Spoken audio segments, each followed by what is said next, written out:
बाप और बेटे और रूह कुदस के नाम में आमीन। ये साल के दौरान 29वें एतवार की इबादत का पैगाम है।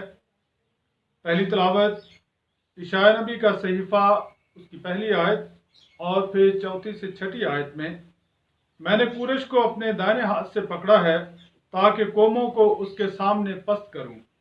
ज़बूर 95 में जमायती जवाब है, हशमत और कुव्वत खुदावंद ही से मंसूब करो। दूसरी तिलावत मुकद्दस पौलुस रसूल का पहला खत थिस्सलुनीकियों के नाम उसके पहले बाब की पहली 5 आयत। मुकद्दस पौलुस रसूल फरमाते हैं, हम तुम्हारे ईमान और मोहब्बत और उम्मीद को हमेशा याद करते हैं। नारा हम्द है, ऐ खुदावंद तेरा कलाम सच्चाई है, सच्चाई के वसीला से हमें मुकद्दस कर। अंजील मुकद्दस बामुताबिक मुकद्दस मत्ती उसके 22वें बाब की 15वीं से 21वीं आयत में खुदाम यसुम मसीह ने फरमाया, जो कैसर का है कैसर को दो और जो खुदा का है खुदा को अदा करो। मेरे दोस्तों, इस एतवार में खुदाम यसुम मसीह के साथ यहूदियों की वो बातचीत है जो आखिरी हफ्ते के दौरान हुई, यानी मुकद्दस मत्ती की अंजील के ये अबवाब खुदावंद यसुम मसीह के आखिरी हफ्ते में इसराइल के उन लोगों के साथ जो उसके मुखालिफ हैं उनके साथ बातचीत हो रही है। आज जो ग्रोह खुदावंद यसुम मसीह के पास आता है वो फरीसी और हेरोदी हैं। फरीसी जिसका मतलब है अलहदा किया हुआ, अलग किया हुआ। फरीसी अक्सर बहुत ही कट्टर हुआ करते थे, मज़हब के साथ इनका बहुत गहरा ताल्लुक था। और हेरोदी, ये हेरोदीस के ख़ानदान के लोग हैं, ये हेरोदीस के ग्रोह के लोग हैं और ये हुकूमती लोग हैं। फरीसी खुद इन लोगों को पसंद नहीं करते, फरीसी खुद इनके साथ मिलकर चलना नहीं चाहते, ना उनकी पॉलिसीज़ को वो सही समझते थे। मगर खुदावंद यसुम मसीह के खिलाफ उनके दिल में जो नफरत है, उस नफरत ने इन दोनों ग्रोहों को इकट्ठा किया ताकि वो मिलकर एक जाल खुदावंद यसुम मसीह के खिलाफ बुन सकें।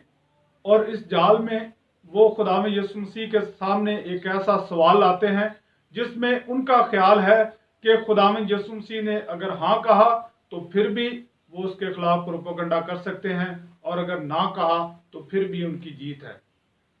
सवाल क्या है कि कैसर को खराज देना रवा है कि नहीं।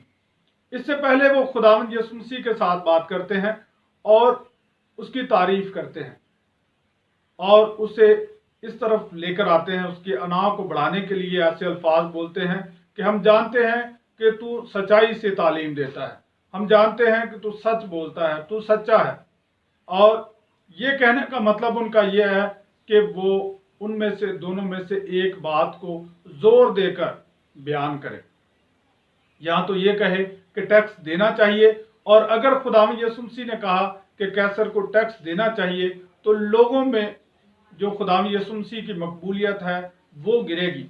वो प्रचार कर सकते थे, वो बयान कर सकते थे, लोगों को बता सकते थे कि ये तो हुकूमत का नुमाइंदा है, हुकूमत का एजेंट है, ये तो टैक्स की बात करता है। और अगर खुदावंद यसुम मसीह कहते कि टैक्स देना रवा नहीं है तो हेरोदीस के लोग साथ इसीलिए आए थे कि वो गवाह बने और खुदावंद यसुम मसीह के खिलाफ केस किया जा सके, बगावत का केस। और टैक्स ना देना हुकूमत के खिलाफ बगावत है। इससे पहले भी रोमन हुकूमत ने बहुत सारे ऐसे लोगों को मसलूब किया, सलीब दिया, जिन्होंने टैक्स देने से इनकार किया या दूसरों को बताया कि टैक्स नहीं देना चाहिए। टैक्स देना ये रोमन हुकूमत में और आज भी पूरी दुनिया में ये कोई ऑप्शनल अमल नहीं है कि चाहे किया चाहे ना किया, बल्कि ये लाजमी अमल है कि हर सूरत में ये करना ही है। और इसलिए वो ये शिकंजा बनाकर खुदावंद यसुम मसीह के पास आते हैं, एक ट्रैप लेकर आते हैं कि दोनों में से जिस तरफ भी खुदावंद यसुम मसीह बात करेंगे वो उसके खिलाफ प्रोपेगेंडा कर सकते हैं। मगर यहाँ हम खुदावंद यसुम मसीह की आला हिकमत देखते हैं। यहाँ हम ऐसी हिकमत देखते हैं जिससे आज हम भी मुतअज्जब होते हैं। और लिखा है कि वो ताज्जुब करते हैं। कौन? फ़कीह और फरीसी जो खुद बहुत आलम हैं, समझदार हैं, बहुत हिकमत रखते हैं, वो भी खुदावंद यीशु मसीह की उस हिकमत से मुतासर होते हैं कि खुदावंद यीशु मसीह ने उन्हें जवाब दिया कि जो सिक्का है वो मुझे दिखाया जाए, और सिक्के पर कैसर की मूरत है और कैसर की तहरीर है। जो खुदावंद यीशु मसीह ने सिक्का उन्हीं से लिया और उन्हीं से पूछा कि ये सिक्का जो है मुझे दिया जाए, और उसी पर जो है सूरत और तहरीर किसकी है, तो वो कहते हैं कैसर की है। इसराइल में बहुत सारे टैक्सेस थे, अजनास पे टैक्सेस थे, जितने भी फसल होती थी उस पर टैक्स था। इसके अलावा जो एक जगह से दूसरी जगह कोई अगर चीज़ लेकर जाता है तो उस पर टैक्स था।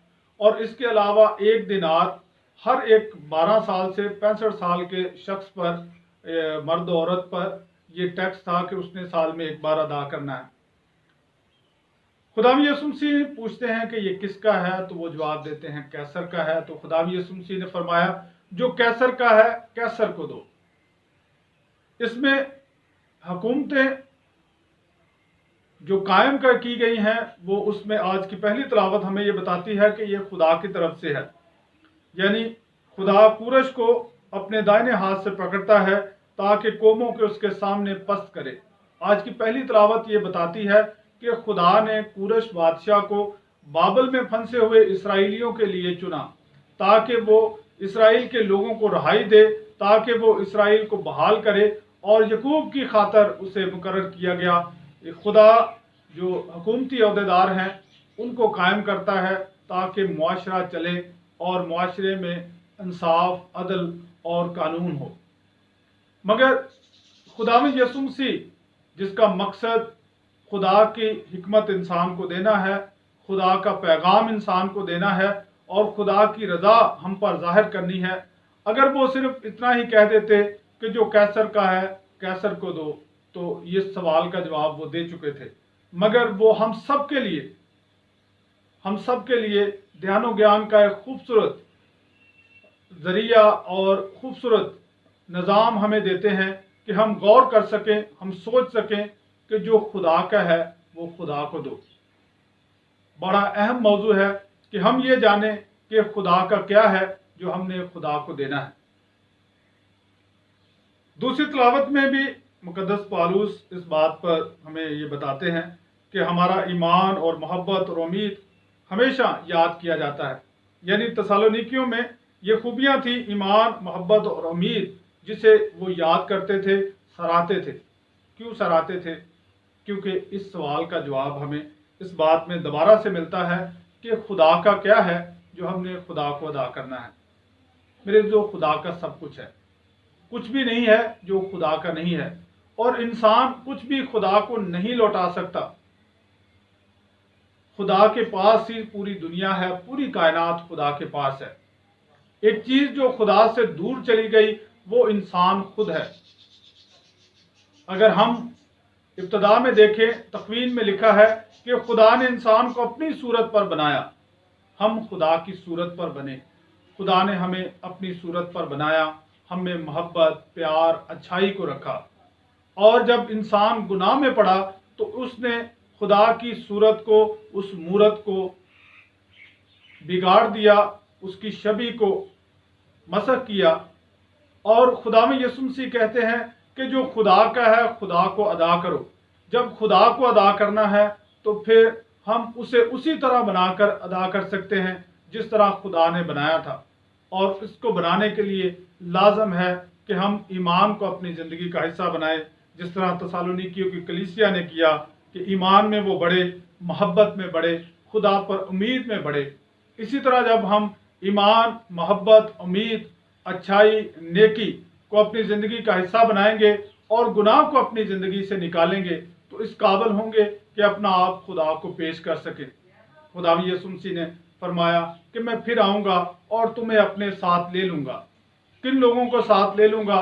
जो उसके लिए तैयार हैं। वो 5 कवारियाँ जो दुल्हा के साथ अंदर गई हैं वो भी कौन हैं? जो तैयार हैं, जिन्होंने अपने आप को उसके काबिल बनाया। खुदा का कलाम हमें यह दावत देता है कि हम अपने आप को खुदा के मुताबिक बनाएं और अपना आप उसे अदा करें, अपना आप उसे दें, और जो कुछ हमारे पास है वो सब खुदा का है।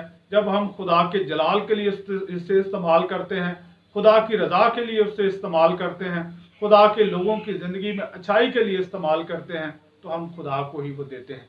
खुदावंद हमें ये फजल बख्शे कि खुदा का कलाम हमें और ज़्यादा ईमानी तक़वियत बख्शे, और ज़्यादा हम इस बात पर ध्यान कर सकें, गौर कर सकें और अपनी ज़िंदगी को खुदा के काबिल बनाने में सरगर्म रहें। मसीह हमारे खुदावंद के वसीला से आमीन।